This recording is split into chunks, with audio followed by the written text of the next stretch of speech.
ಎಲ್ಲರಿಗೂ ನಮಸ್ಕಾರ. ಹರ್ಷ officers academy YouTube ಚಾನಲ್ಗೆ ಎಲ್ಲರಿಗೂ ಸ್ವಾಗತ. ನಾನು ಹರ್ಷ, 2014ನೇ ಬ್ಯಾಚಿನ ಸಿವಿಲ್ ಸಬ್ ಇನ್ಸ್ಪೆಕ್ಟರ್. ಪ್ರಸ್ತುತವಾಗಿ ನನ್ನ ಹುದ್ದೆಗೆ ನಾನು ರಾಜೀನಾಮೆಯನ್ನು ನೀಡಿ ಬೆಂಗಳೂರು ವಿಜಯನಗರ RPC ಲೇಔಟ್ನಲ್ಲಿ ಹರ್ಷ ಆಫೀಸರ್ಸ್ ಅಕಾಡೆಮಿ ಅಂತಕ್ಕಂತಹ ಸ್ಪರ್ಧಾತ್ಮಕ ತರಬೇತಿ ಕೇಂದ್ರವನ್ನು RPC ಲೇಔಟ್ ವಿಜಯನಗರ ಬೆಂಗಳೂರಿನಲ್ಲಿ ಆರಂಭಿಸಿದ್ದೇನೆ. ನಮ್ಮ ಸಂಸ್ಥೆಯ ದೂರವಾಣಿ ಸಂಖ್ಯೆ 9901431830. ಇಂದಿನ ಸಂದರ್ಶನದ ಅತಿಥಿಯಾಗಿರ್ತಕ್ಕಂಥವ್ರು ಸದಾನಂದ ಅಂತ ಹೇಳಿ. ಅವರು ಮೊನ್ನೆ ಬಂದಂತಹ 545 PSI ರಿಸಲ್ಟ್ನಲ್ಲಿ ಹೈದರಾಬಾದ್ ಕರ್ನಾಟಕದ ಕಲ್ಯಾಣ ಕರ್ನಾಟಕ ವಿಭಾಗದಲ್ಲಿ 49ನೇ ರ್ಯಾಂಕನ್ನು ತೊಗೊಂಡಿದ್ದಾರೆ. ತುಂಬ ವಿಭಿನ್ನವಾದಂತಹ ಒಂದು ಜರ್ನಿಯನ್ನು ಹೊಂದಿರತಕ್ಕಂಥ ಒಬ್ಬ PSI ಆಸ್ಪಿರೆಂಟ್ ಇದ್ದಂಥವ್ರು. ಅವರ ಸಂದರ್ಶನಕ್ಕೆ ಎಲ್ಲರನ್ನೂ ಸ್ವಾಗತಿಸ್ತಾ ಇದ್ದೇನೆ. ಸದಾನಂದ ಅವರೇ, ಸಂದರ್ಶನಕ್ಕೆ ಸ್ವಾಗತ. Thank you sir. ನನಗೆ ಈ ಇನ್ಸ್ಟಿಟ್ಯೂಟ್ಗೆ ಕರೆದಿರೋ ಸಲುವಾಗಿ ತುಂಬ ಆಭಾರಿಯಾಗಿರ್ತೀನಿ ನಾನು. Thank you. ನಿಮ್ಮ ಒಂದು ಪರಿಚಯ ನಮ್ಮ ವಿದ್ಯಾರ್ಥಿ ಸಮೂಹಕ್ಕೆ. ನಾನು ಸದಾನಂದ್ ಅಂತ, ಮೂಲತಃ ಬೀದರ್ ಜಿಲ್ಲೆ ಅವರ ತಾಲೂಕು ಕಮಲ್ನಗರ. ಈಗ ಕಮಲ್ನಗರನೇ ಹೊಸ ತಾಲೂಕು ಆಗಿದೆ ಈಗ. ಸೊ ನಾನು HKಯಲ್ಲಿ ಎಕ್ಸಾಮ್ ಬರೆದಿದ್ದು, ಅಂದರೆ 545 ಬರೆದು ಬಿಟ್ಟು HKಯಲ್ಲಿ ಸೆಲೆಕ್ಟ್ ಆಗಿದ್ದೀನಿ. ಸೊ ನನಗೆ 49 ರ್ಯಾಂಕಿಂಗ್ ಬಂದಿದೆ HKಯಲ್ಲಿ. ಓಕೆ, ನಿಮ್ಮ ಒಂದು ಕಿರು ಪರಿಚಯವನ್ನು ನೋಡೋದಾದರೆ, ನಿಮ್ಮ ಕೌಟುಂಬಿಕ ಹಿನ್ನೆಲೆ ಇದ್ರ ಬಗ್ಗೆ ಎಲ್ಲ ನೋಡೋದಾದರೆ? ಸರ್, ಮೂಲತಃ ನಮ್ಮ ತಂದೆಯವರು ಕೃಷಿಕರು, ನಮ್ಮ ತಾಯಿ ಗೃಹಿಣಿ. ಸೊ ಅವರು ಕೃಷಿ ಮೂಲದಿಂದನೇ ನಮಗೆಲ್ಲ ಸಾಕ್ತಾಯಿದ್ರು. ಸೊ ನನ್ನ ಪ್ರೈಮರಿ ಎಜುಕೇಷನ್ನು ಕಮಲ್ನಗರದಲ್ಲೇ ಆಯಿತು. ಆಮೇಲೆ ಹೈಸ್ಕೂಲ್ನೂ ಅಲ್ಲೇ ಕಮಲ್ನಗರದಲ್ಲೇ ಆಯಿತು. ಆಮೇಲೆ PUC ನಾನು ಸೈನ್ಸ್ ಮಾಡಿದೆ ಭಾಲ್ಕಿಯಲ್ಲಿ. ಭಾಲ್ಕಿ ಅದು ತಾಲೂಕು ಬರುತ್ತೆ. ಸೊ ಅಲ್ಲಿ CB ಕಾಲೇಜ್ ಅಂತ, ಅಲ್ಲಿ ನಾನು PUC ಸೈನ್ಸ್ ತೊಗೊಂಡೆ. ಅದಾದಮೇಲೆ ಇಮ್ಮಿಡಿಯೇಟ್ ಪೊಲೀಸ್ ಕಾನ್ಸ್ಟೇಬಲ್ ಅರ್ಜಿ ಕರೆದಿದ್ದರು, ಅಪ್ಲೈ ಮಾಡಿದೆ. ಫಸ್ಟ್ ಅಟೆಂಪ್ಟಲ್ಲೇ ನಂದು ಪೋಸ್ಟ್ ಆಗೋಯ್ತು ಸರ್. ಆವಾಗ ನನಗೆ ಏಜು 18 ವರ್ಷ 6 ತಿಂಗಳು. ಆವಾಗ ಅಂದರೆ ಜಸ್ಟ್ ನಂದು 18 ಏಜ್ ಕಂಪ್ಲೀಟ್ ಆದ ತಕ್ಷಣ ಅಪ್ಲಿಕೇಶನ್ ಹಾಕಿದೆ. ಫಸ್ಟ್ ಅಟೆಂಪ್ಟಲ್ಲೇ ನಂದು ಕ್ಲಿಯರ್ ಆಗಿಬಿಡ್ತು. ಓಕೆ. ಸೊ ಜಾಯ್ನ್ ಆಗಿಬಿಟ್ಟು ಒಂದು 5 ವರ್ಷ ಸರ್ವಿಸ್ ಮಾಡಿದೆ ನಾನು. ಸೊ ಅಲ್ಲಿ ಸ್ವಲ್ಪ ವಾತಾವರಣ ನನಗೆ ಅಷ್ಟೊಂದು ಸ್ಯಾಟಿಸ್ಫ್ಯಾಕ್ಷನ್ ಆಗಲಿಲ್ಲ. ಅಂದರೆ ನಾನು ಇನ್ನೂ ಏನೋ ಓದಬೇಕು, ಇನ್ನೂ ಏನೋ ಮಾಡಬೇಕು ಅಂತ. ಸೊ PC ಇದ್ದಾಗಲೇ ಕಂಟಿನ್ಯೂಸ್ಲಿ ನಾನು ಏನು ಮಾಡಿದೆ ಅಂದರೆ, ಓಪನ್ ಯೂನಿವರ್ಸಿಟಿ ಡಿಗ್ರಿ ಮುಗಿಸ್ಕೊಂಡೆ, ಮಾನಸನಗರ ಮೈಸೂರು. ಸೊ ಅದರಿಂದ ಡಿಗ್ರಿ ತೊಗೊಂಡೆ. ಡಿಗ್ರಿ ತೊಗೊಂಡಾದಮೇಲೆ ನಾನು ಏನು ಮಾಡಿದೆ ಅಂದರೆ, ರಿಸೈನ್ ಮಾಡಿಬಿಟ್ಟೆ ಸರ್ ಡೈರೆಕ್ಟ್ಲಿ. ಸೊ ತುಂಬ ಜನ ನನಗೆ ಬೇಡ, ರಿಸೈನ್ ಮಾಡೋದು ಬೇಡ, ಸೊ ಕಷ್ಟ ಆಗುತ್ತೆ ಲೈಫು, ಸೊ ಇನ್ನು ನೀನು ಜರ್ನಿ ನಿನ್ಗೆ ಗೊತ್ತಿಲ್ಲ ಏನಾಗುತ್ತೆ ಅಂತ, ಆ ಥರ ಎಲ್ಲ ಅಂತ.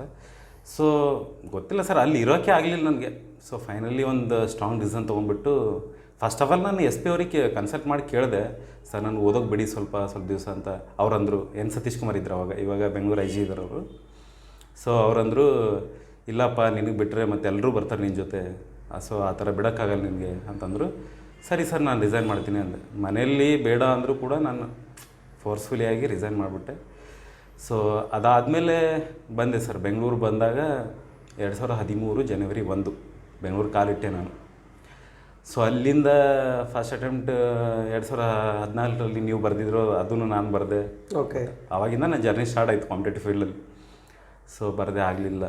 2016ರಲ್ಲಿ ಮತ್ತೆ ಅದಕ್ಕಿಂತ ಮೊದಲು ಒಂದು 2-3 ಅಟೆಂಪ್ಟ್ ಕೊಟ್ಟೆ ನಾನು. ಸೊ 2016ರಲ್ಲಿ HK ಕರೆದಿದ್ದ ಸರ್. HK 59 ಪೋಸ್ಟ್ ಇತ್ತು, ಅದರಲ್ಲಿ ಬರೆದೆ. ಇಂಟರ್ವ್ಯೂ ಬಂತು, ಇಂಟರ್ವ್ಯೂ ಅಟೆಂಡ್ ಆದೆ. ಬಟ್ ಮತ್ತೆ 1.25 ಮಾರ್ಕ್ಸ್ ಸಮಥಿಂಗ್ ಅದರಲ್ಲಿ ಹೋಗ್ಬಿಡ್ತು, ನಂದು ಆಗಲಿಲ್ಲ. ಅದಾದಮೇಲೆ ಮತ್ತೆ ಹಾಗೆ ಜರ್ನಿ ಕಂಟಿನ್ಯೂಸ್ ಇತ್ತು. KS ಬರೆದೆ ಒಂದು ಸಾರಿ, 2014 ಬ್ಯಾಚು.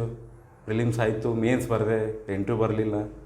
ಆಮೇಲೆ ಮತ್ತೆ 2015 KS ಬರೆದೆ, ಪ್ರಿಲಿಮ್ಸ್ ಆಯಿತು, ಮೇನ್ಸ್ ಬರೆದೆ, ಮತ್ತೆ ಇಂಟರ್ವ್ಯೂ ಬರಲಿಲ್ಲ. ಹಾಗೆ ಎಲ್ಲ ಜರ್ನಿ ನಡೀತಾ ಇತ್ತು. ಎಕ್ಸಾಮ್ ಬರಿತಾ ಇದ್ದೆ. ಒಂದು ಸಾರಿ FDA ಡಾಕ್ಯುಮೆಂಟ್ಸ್ ವೆರಿಫಿಕೇಷನ್ ಬಂತು, ಆಗಲಿಲ್ಲ. SDA ಬಂತು, ಆಗಲಿಲ್ಲ. ಆಮೇಲೆ ಮತ್ತೆ 190 ಪೋಸ್ಟ್ ಇತ್ತು ಸರ್, ನಾನ್ HKದೆಲ್ಲ ಇತ್ತು, ಬರೆದೆ. ಮತ್ತೆ ಇಂಟರ್ವ್ಯೂ ಬಂತು, ಇಂಟರ್ವ್ಯೂ ಅಟೆಂಡ್ ಆದೆ. ಫೈನಲಿ ಮತ್ತೆ ಆಗಲಿಲ್ಲ. ಸೊ ಅಲ್ಲೂ ಕೂಡ 0.5 ಮಾರ್ಕ್ಸ್ ಐ ಥಿಂಕ್, ಯಾಕಂದರೆ ನಮ್ಮದು ಇಂಟರ್ವ್ಯೂ ಅಟೆಂಡ್ ಆದವ್ರದ್ದು ಇನ್ನೂ ಮಾರ್ಕ್ಸ್ ಬಿಟ್ಟಿಲ್ಲ. ಇಂಟರ್ವ್ಯೂ ಯಾರ್ದು ಕ್ವಾಲಿಫೈ ಆಗಿಲ್ಲ ಅವ್ರದ್ದೆಲ್ಲ ಮಾರ್ಕ್ಸ್ ಬಿಟ್ಟಿದ್ದಾರೆ, ಅಲ್ಲೂ ಆಗಲಿಲ್ಲ.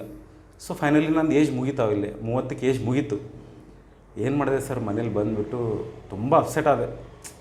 ಒಬ್ಬನೇ ಇದ್ದೆ, ಡೋರ್ ಹಾಕೊಂಡ್ಬಿಟ್ಟೆ. ಅತ್ತೆ ಮನಸ್ಪೂರ್ವಕವಾಗಿ ಅತ್ತೆ, ಏನಾಯ್ತು ಈ ಥರ ಆಗೋಯ್ತೆಲ್ಲ, ನಂದು ತುಂಬ ಡ್ರೀಮ್ ಇತ್ತು PS ಆಗಬೇಕು ಅಂತ. ಸೊ ಫೈನಲಿ ಆಗಲಿಲ್ಲ, ಏನು ಮಾಡೋದು ಈಗ ಅಂತ.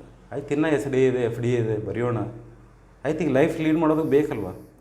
ಸೊ ಹಾಗಂತ ಒಂದು SDA FDA ಮಾಡೋಣ ಅಂತ ಬರೆದೆ.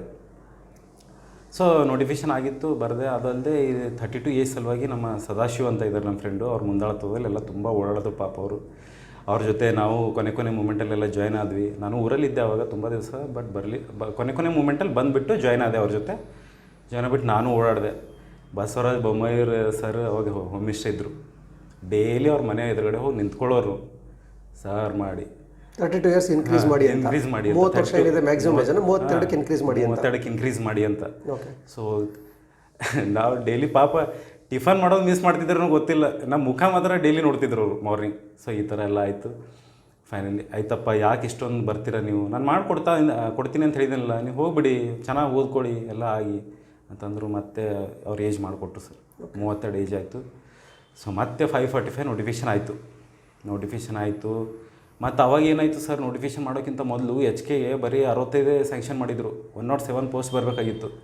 ಮತ್ತು ನಾನು ಒಬ್ಬನು ಓಡಾಡಿದೆ.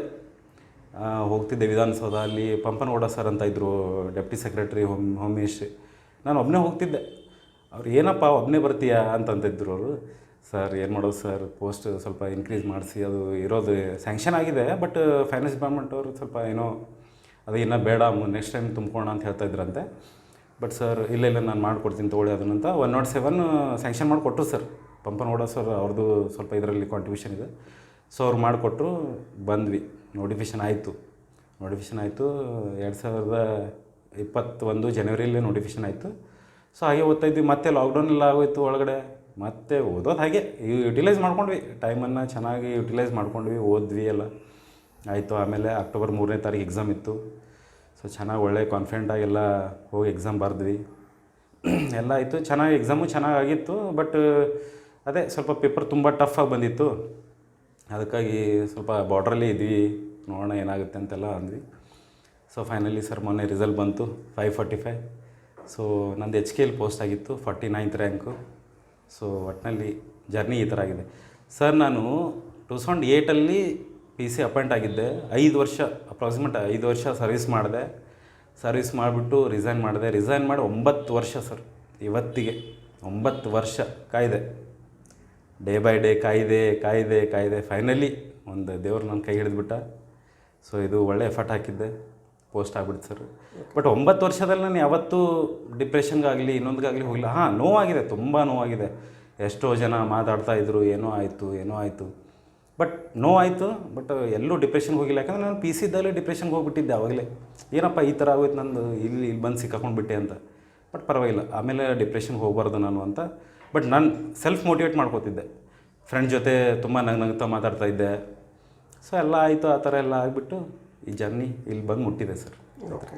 ಎಲ್ಲಿವರೆಗೂ ಮುಟ್ಟಿದೆ ಅಂತ ಹೇಳಿದ್ರೆ 545 ಪೋಸ್ಟ್ನ 49ನೇ ರ್ಯಾಂಕ್ವರೆಗೂ ಮುಟ್ಟಿದೆ. ಅಲ್ಲಿವರೆಗೆ ಬಂದು ಮುಟ್ಟಿದೆ ಸರ್. ಓಕೆ.